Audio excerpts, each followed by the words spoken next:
어떤 신사가 기차역에 갔습니다. 기차 시간이 좀 남아서 매점에 들러서 잡지 한 권도 사고 초콜릿 한 통도 사서 이 벤치에 앉아 있었어요.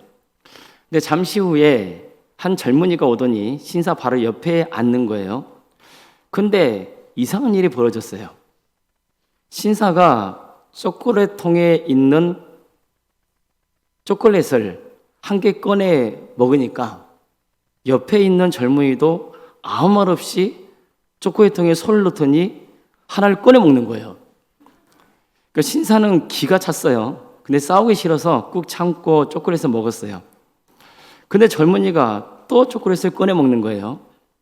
마지막으로는 초콜릿이 딱 한 개 남았는데 젊은이가 그걸 반으로 딱 쪼개더니 자기가 먹고 절반을 신사에게 딱 건네주며 미소를 딱 띄우는 거예요. 그리고 기차를 타고 가버렸어요. 신사는 세상에 저렇게 뻔뻔하고 무례한 인간이 다 있나 하면서 속으로 화도 나고 막 그랬단 말이에요. 잠시 후 기차가 도착하자 신사는 기차를 탔어요. 그리고 잡지를 보기 위해서 안경을 꺼내려고 가방을 열어두었더니 그 안에 초콜릿 통이 있는 거예요. 자, 그럼 이 신사는 누구 걸 먹은 거죠? 젊은이 걸 먹은 거예요. 그러면 젊은이는 무례한 사람입니까? 아니죠. 오히려 자기 초콜릿을 신사에게 기꺼이 나눠준 정말 좋은 사람이잖아요. 그럼 진짜 무례한 사람은 누가 된 거예요? 그 신사가 된 거죠. 여러분도 잘못된 오해 때문에 사람들과의 관계가 틀어진 경험이 있으셨을 거예요. 가족과의 관계일 수도 있고 친구나 직장 동료 혹은 함께 교회를 섬기는 또 성도와의 관계일 수도 있죠. 상대방의 말을 잘못 이해하거나 또 충분히 확인해 보지 않고 판단을 했다가 관계가 어색해지고 상처를 주고받는 경험이 한 번쯤은 있었을 겁니다. 그래서 세상에서 가장 어려운 일 중 하나 뭐라 그래요? 사람과의 관계라 그러잖아요. 참 사람과의 관계만큼 어려운 것도 없어요. 같은 말을 들어도 사람마다 이해하는 게 다를 수 있어요. 때로는 사실보다 추측이 앞서고 확인보다 감정이 앞서면서 작은 오해가 큰 갈등으로 이어지기도 하죠. 상대방의 진심을 모르고 섣불리 판단해서 관계가 무너지는 경우도 있습니다. 오늘 우리가 살펴볼 본문에서도 이런 일이 벌어져요. 이스라엘 백성들이 가나안 땅에 들어가서 수많은 전쟁을 치릅니다. 그들이 싸워야 될 적은 분명했어요. 왜냐하면 하나님께서 가나안 땅에 들어가거든 그 땅에 살고 있는 가나안 족속을 치라고 명하셨거든요. 따라서 이스라엘 백성들은 마음을 하나로 모아서 가나안 족속과 전쟁을 했단 말이에요.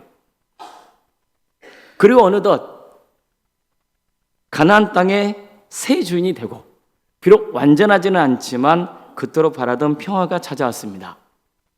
하지만 가나안 정복 전쟁이 끝난다고 해서 모든 싸움이 끝난 것은 아니었어요.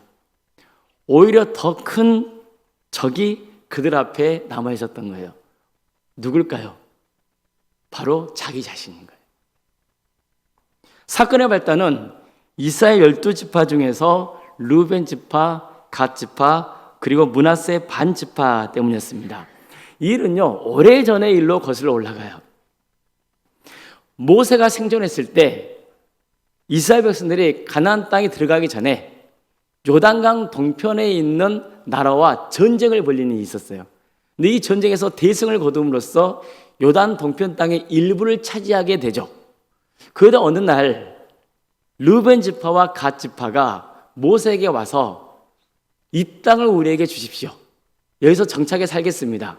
우리는 요단강을 건너가지 않겠습니다. 가나안 땅에 들어가지 않겠습니다. 이렇게 말을 해버린 거예요. 자, 이 말들은 모세는요, 큰 충격을 받습니다. 왜 그럴까요? 지금 이스라엘 백성들은 하나로 똘똘 뭉쳐서 요단강을 건너가 가나안 땅에 살고 있는 가나안 족속을 쳐야 되잖아요. 그런데 난데없이 르우 지파, 갓 지파가 함께하지 않겠다는 거예요.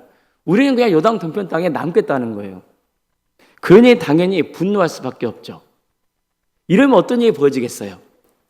이스라엘 12지파가 하나가 되지 못하게 되고 서로 갈등하고 분열하다가 다툴 수 있잖아요. 그러다 보면은 자칫 40년 전에 그들의 부모 세대가 가나안 땅 정복에 실패한 것처럼 또다시 같은 일이 벌어질 수 있는 상황에 처하게 되는 거예요. 그래서 모세는 불같이 화를 냈던 겁니다. 너희 형제들은 싸우러 가는데 너는 여기 앉아 있겠다는 게 말이 되느냐? 왜 너희 형제들을 낙심하게 만드느냐? 이렇게 책망했던 거예요. 그렇다면 모세의 책망을 들은 루벤과 갓 지파는 어떻게 했을까요? 그들은 뜨끔했어요. 아, 우리가 생각이 짧았구나. 반성하게 된 거예요. 그래서 그들은 고민하다가 한 가지 제안을 합니다. 이런 거예요. 이 땅을 우리에게 주신다 그러면 우리의 가족과 가축들에게 놓고 우리의 군대가 당신들과 함께 요단강을 건너 가나안 땅 전복 전쟁에 함께 하겠습니다. 그것도 가장 최선봉에 서서 목숨을 걸고 싸우겠습니다. 그래서 가나안 땅에 사는 족속들을 다 무찌르고 우리 동족이 가나안 땅을 전부 차지하게 되면 그때 비로소 우리는 이곳에 돌아와서 정착하여 살겠습니다. 이렇게 제안을 한 거예요. 모세는 그들의 제안을 좋게 받아들이고 허락을 하게 되죠. 그래서 르벤 지파와 갓 지파는 요단강을 건너기 전에 이미 뭐 하게 된 거예요? 요단 동편 땅을 분배받게 된 거예요. 그 중에서도 요단 동편 땅은 범위가 좀 더 넓었기 때문에 므낫세 지파 중에 절반, 즉 므낫세 반 지파도 요단 동편 땅을 분배받게 되는 겁니다. 이런 역사가 있었던 거예요. 자, 그렇다면 그들은 자신들이 요단강을 같이 건너가서 최선봉에 서서 싸우겠다는 약속을 지켰을까요? 안 지켰을까요? 지켰습니다. 정말 그들은요, 열심히 싸웠습니다. 사실 가나안 땅은 그들이 차지할 땅도 아니잖아요. 그럼에도 불구하고 모세와 한 약속을 지켰던 거예요. 새로운 지도자인 여호수아와 함께 가나안 땅으로 들어가서 최선을 다해서 싸웠고 그 결과 그 가나안 서편 땅은 이제 이스라엘 지파들이 차지하게 되는 거죠. 그리고 그곳에 정착하게 되는 거예요. 이제 그 일이 마무리됨으로써 여호수아는 기쁜 마음으로 그 르벤 지파와 갓 지파와 므낫세 반 지파가 요단 동편 땅으로 돌아갈 수 있도록 허락하는 거죠. 그 과정에서 여호수아는 그들에게 이런 말을 남겨요. 오직 여호와의 종 모세가 너에게 명령한 명령과 율법을 반드시 행하여 너희 하나님 여호와를 사랑하고 그의 모든 길로 행하며 그의 계명을 지켜 그에게 친근히 하고 너의 마음을 다하며 성품을 다하여 그를 섬길지니라. 무슨 권면을 한 거예요? 어떤 경우에도 너희가 그 땅에서 하나님을 잘 경외하고 하나님의 말씀을 듣고 순종하는 삶의 길을 가라는 거예요. 이 말씀을 남기고 그들을 축복하며 떠나보내줍니다. 여기까지 딱 들으면 해피엔딩이잖아요. 너무 상황이 좋아요. 그런데 얼마 지나지 않아서 큰 문제가 발생하는 거예요. 르벤 지파와 갓 지파 그리고 므낫세 반 지파가 요단강 근처에 이르렀을 때 그곳에다가 큰 제단을 세운 거예요. 이게 요단 서편에 있는 가나안 땅에 사는 이스라엘 백성들에게 알려지게 된 거죠. 그럼으로써 그들이 엄청난 분노를 하게 됩니다. 이건요 아주 예민한 문제였어요. 왜 그러냐면은 하나님께서 이전에 이미 제단에 대해서 말씀하신 게 있거든요. 예배의 원칙, 정해진 장소 한 곳에서만 예배를 드리라는 거였어요. 왜 그러냐면 당시에는 아직 그들의 신앙이 연약했기 때문에 이스라엘 12지파가 따로따로 자기가 분배한 땅에서 아무 데서나 예배를 드리다 보면은 자칫 예배의 틀이 깰 수가 있고 그들의 그릇된 문화 속에, 즉 가나안의 그릇된 문화가 침투할 수도 있고 우상을 숭배할 수도 있고 여러 가지 문제가 생길 수 있었단 말이에요. 그래서 이스라엘 12지파가 하나의 공동체로서, 즉 신앙 공동체로 원죄를 세워지게 하기 위해서 하나님께서는 한 곳을 정하고 그곳에서만 제단을 쌓고 예배를 드리라, 그렇게 명하셨던 거예요. 그런데 어떤 일이 보여진 거죠? 요단 동편의 지파들, 르우벤, 갓, 므낫세 반지파가 따로 제단을 세워버린 거예요. 이게 요단 서편 지파 백성들에게는 엄청난 충격이었던 거죠. 이것은 무슨 의미로 받아들일 수 있냐면은 그들끼리만 따로 예배를 드리겠다는 선언일 수도 있는 것이고, 하나님을 떠나서 우상을 숭배하겠다는 그런 의미도 받아들일 수도 있는 것이고, 정치적으로 보면은요, 어떤 문제가 생길 수 있을까요? 우리끼리 나라를 세우겠다라고 하는 그런 의도로 비춰질 수도 있는 아주 민감한 상황이었던 거예요. 그래서 요단서편 지파들은 크게 분노했던 겁니다.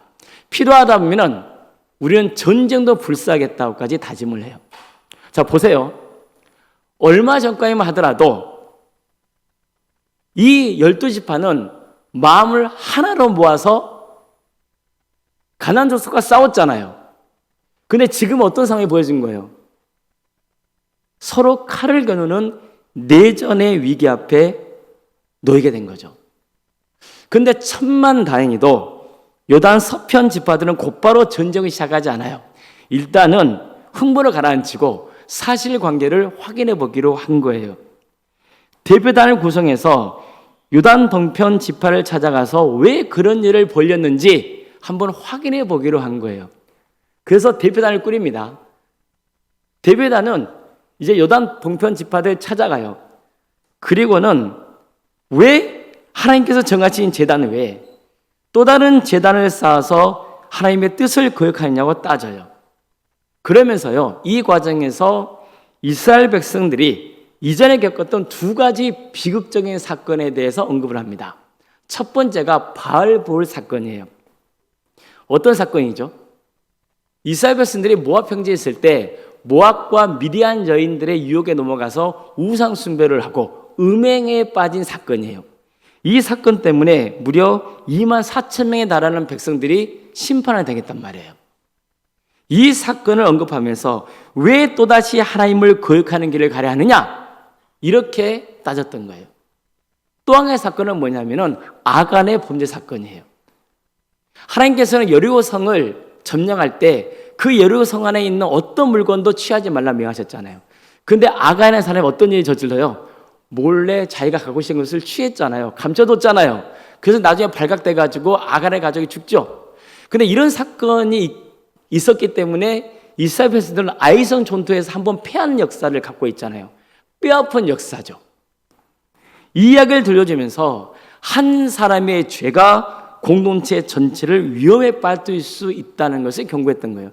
다시 말해서 당신들이 요단 동편 지파에 속해 있는 당신들이 하나님의 법을 어긴다면 이스라엘 모든 지파에게 하나님의 심판이 임할 수 있다는 경고를 했던 거죠.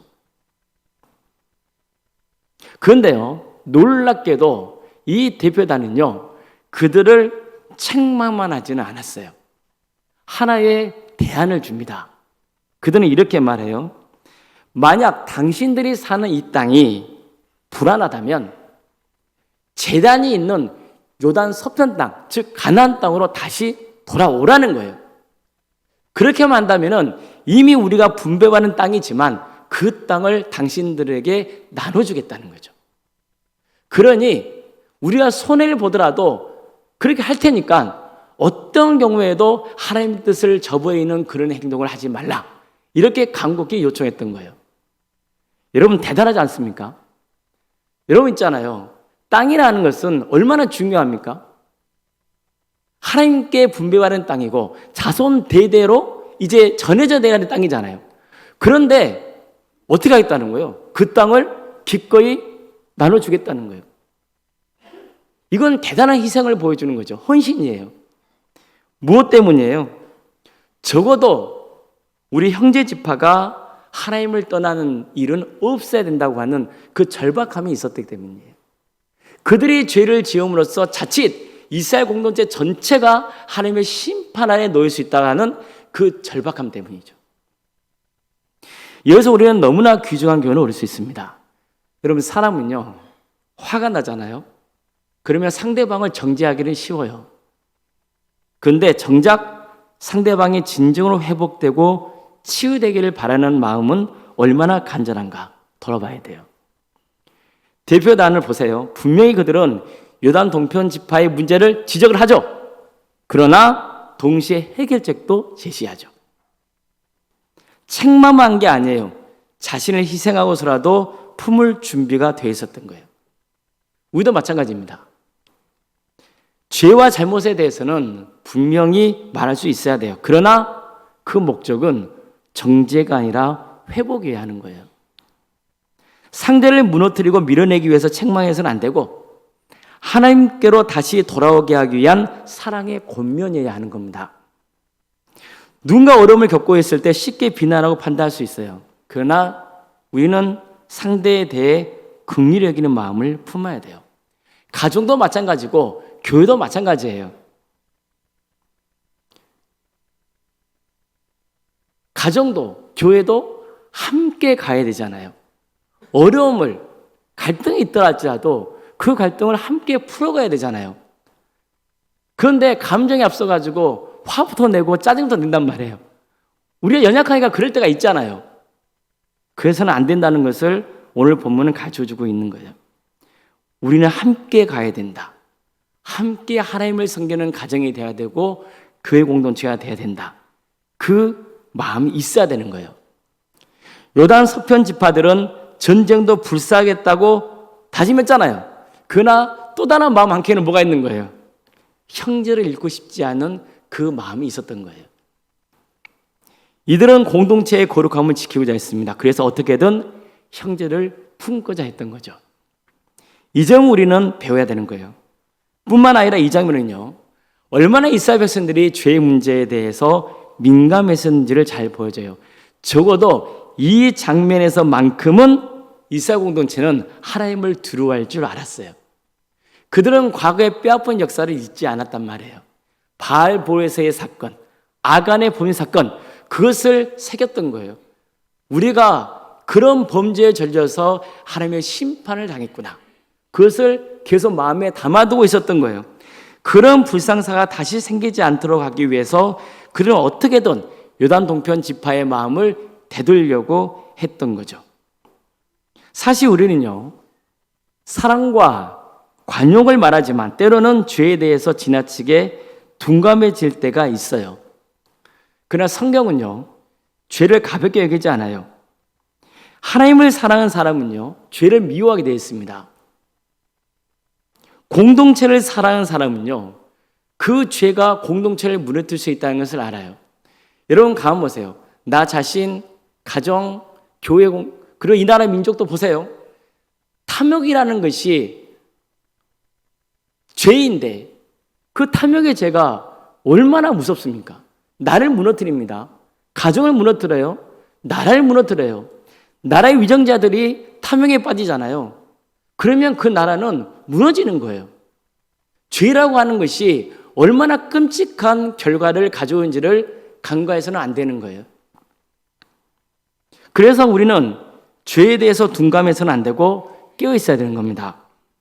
자, 그렇다면 이제는 물어봐야죠. 왜 요단 동편 지파들은 그렇게 제단을 따로 세우려고 했던 걸까?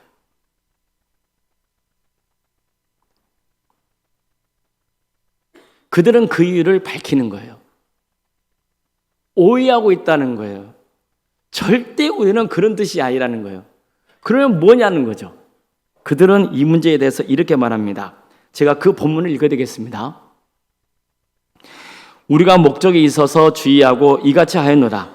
곧 생각하기를 후일에 너희의 자손이 우리 자손에게 말하여 이르기를 너희가 이스라엘 하나님 여호와와 무슨 상관이 있느냐? 너희 루벤 자손 갓 자손아 여호와께서 우리와 너희 사이에 요단으로 경계를 삼으셨나니 너는 여호와께 발을 분 것이 없으니라.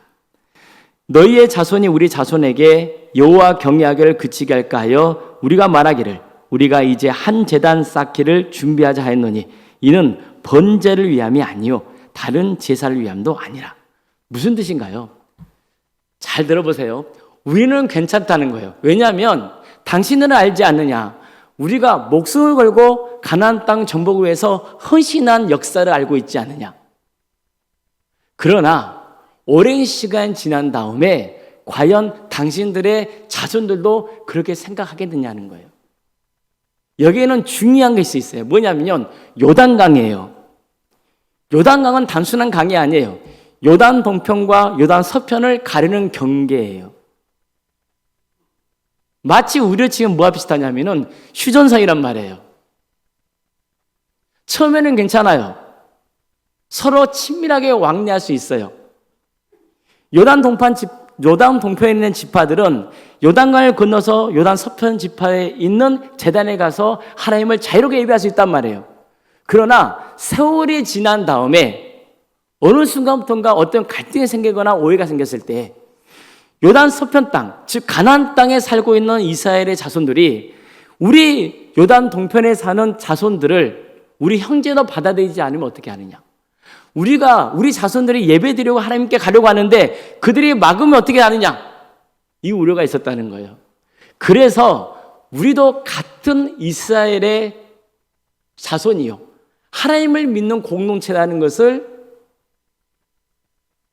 보여주기 위해서 큰 제단을 쌓은 거라는 거예요. 제사를 지내기 위해서 제단을 쌓은 게 아니라 제단의 모형을 만든 거라는 거죠. 쉽게 말하면 기념물이라는 거예요. 오해하지 말라는 거예요.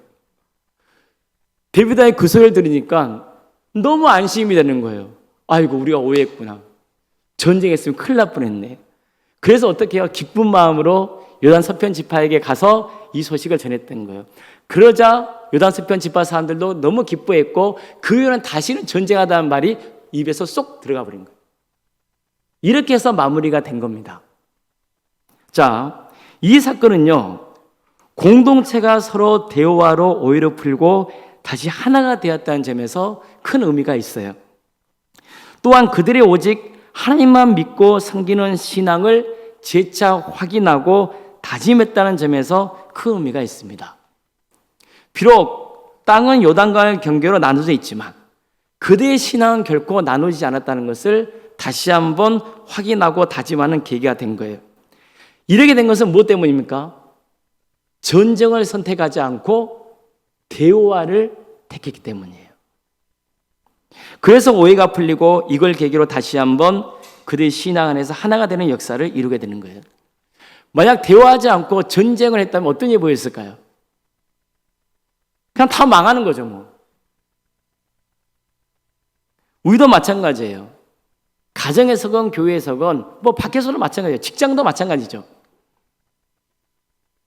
눈에 보이는 것만 가지고 판단하거나 누군가가 말한 그 내용만 듣고 결론을 내려서는 안 되는 거예요.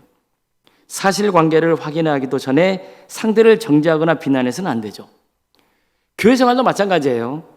당사자를 만나서 한 번만 얘기해보면 쉽게 풀어질 문제인데 대화를 하지 않아서 오해하고 오해가 쌓여서 서운함이 되고 서운함이 커져서 갈등을 낳는 일들이 가끔 있단 말이에요. 그래서 늘 사실관계가 중요하고 대화하면서 상대방의 마음을 알아가는 게 중요하죠. 바로 오늘 본문은 먼저 대화하라고, 먼저 소통하라고 가르쳐주고 있는 거예요. 특히 우리가 오늘 본문을 통해서 유념해야 될 것은 뭐냐면요, 다음 세대를 향한 마음이에요. 자, 보세요. 르우벤 지파, 갓 지파, 므낫세 지파가 자신들의 사역을 마치고 이제 요단강을 건너서 자기 가족의 집에 가고 있잖아요. 그런 과정에서 그들이 뭘 염려한 거예요? 자기들 염려한 게 아니라 누굴 염려한 거죠? 자신들의 자녀손들, 다음 세대에 대해서 염려가 컸던 거예요. 우리는 괜찮아. 그런데 만약 몇 세대 지난 다음에 우리 자손들이 가나안 땅에 있는 제단에 와서 하나님이 예배하지 못하는 사태가 벌어지면 어떻게 하지? 그러면 우리 자손들의 신앙은 어떻게 하지? 이런 고민과 염려와 우려가 있었던 거예요. 그래서 어떻게 한 거예요? 우리가 하나의 기념물을 만들자. 그래서 계속해서 요단 서편 지파도, 요단 동편 지파도 그 기념물을 보면서 과거에 우리가 한 민족이었고 한 마음과 뜻을 가지고 힘을 모아서 가나안 땅을 정복했다고 하는 것을 계속해서 되새기게 하자. 그런 마음으로 제단을 만들었던 거란 말이에요. 이것은 자신들을 위한 게 아니라 다음 세대를 위한 조치였어요. 우리는 이 점을 배워야 돼요. 우리는 얼마나 다음 세대의 신앙을 걱정하고 있나요? 저는 목회하면서 가끔 이런 말 들을 때가 있어요. 저는 하나님을 믿습니다. 그렇지만 신앙에는 자유가 있으니까 우리 자식들은 알아서 해야죠. 이런 뜻이에요. 뭐 어렸을 때야 교회 데리고 나오고 하지만 이제 컸는데 자기들이 알아서 판단해야죠. 뭐 계속 신앙생활 할지 말지는 그들 자유 아니겠습니까? 이렇게 말하는 거예요. 맞는 겁니까? 종교의 자유는 있죠. 어떻게 성인이 된 사람을 귀를 잡고 끌고 오겠어요? 어떻겠어요? 그렇지만 적어도 이런 말을 가져서는 안 된단 말이에요. 우리 보세요. 자식들, 손주들 뭐 걱정합니까? 대학에 들어가는 거, 직장 잡는 거, 사업 걱정, 결혼 잘해야 될 텐데, 안정된 삶을 살아야 할 텐데, 뭐 집도 사야 될 텐데, 막 그런 걱정들 엄청나게 하잖아요. 그런데 신앙에 대해서는 자기들 마음대로 하라고요? 너무 안타까운 현실이 뭐냐면은 그런 말이 신앙이 약한 성도들이 아니라 중직자 입에서 나온단 말이에요. 이것은 무슨 뜻인지 아세요? 그 사람의 신앙의 수준을 보여주는 거예요. 신앙이 그냥 문화생활입니까? 그냥 선택의 문제인가요? 하나님 믿고 안 믿고가 그냥 조금 인생이 편하고 뭐 어렵고 그런 문제인가요? 영생에 달려있는 문제잖아요. 그런데도 불구하고 그냥 알아서 하라고요?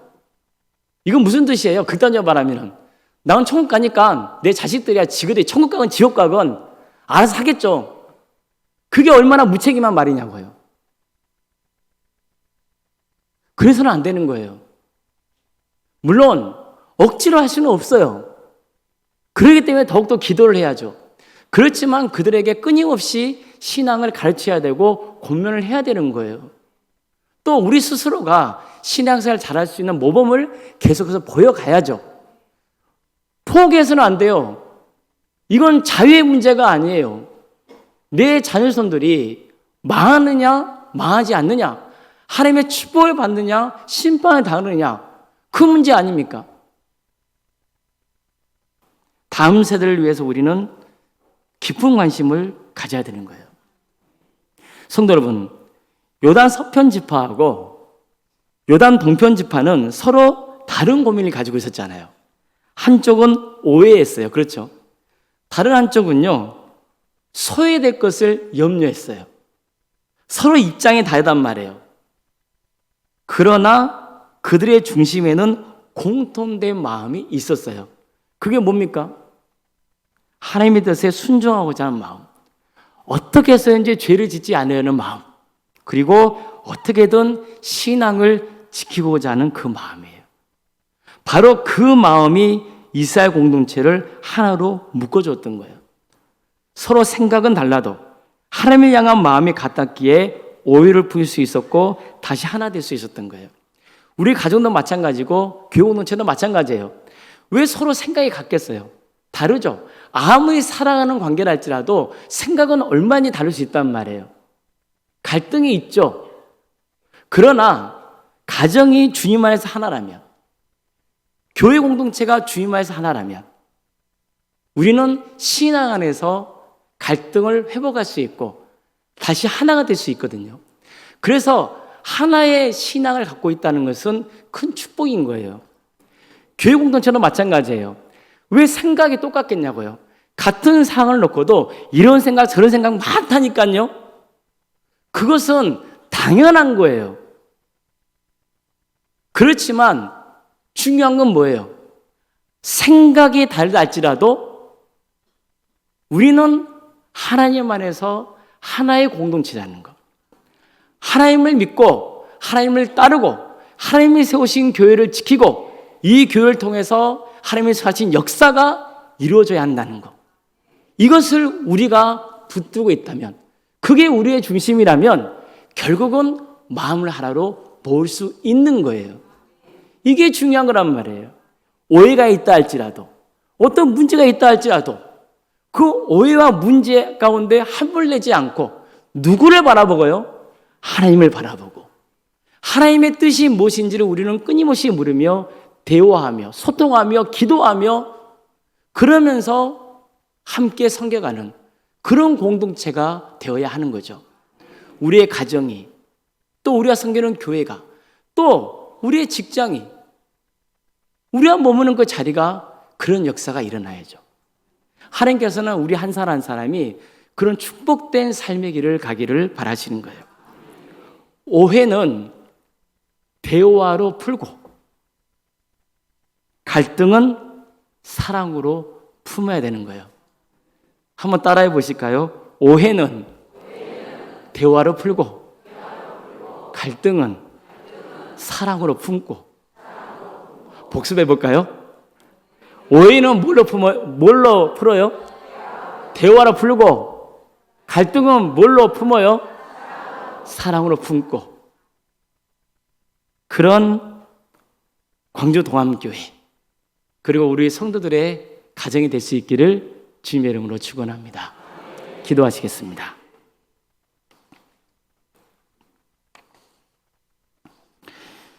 사랑으로 하나님, 오늘도 우리에게 귀한 말씀을 주시고 이 말씀을 통하여서 인생을 살아가는 지혜를 다시 한번 깨닫게 하심에 감사드립니다.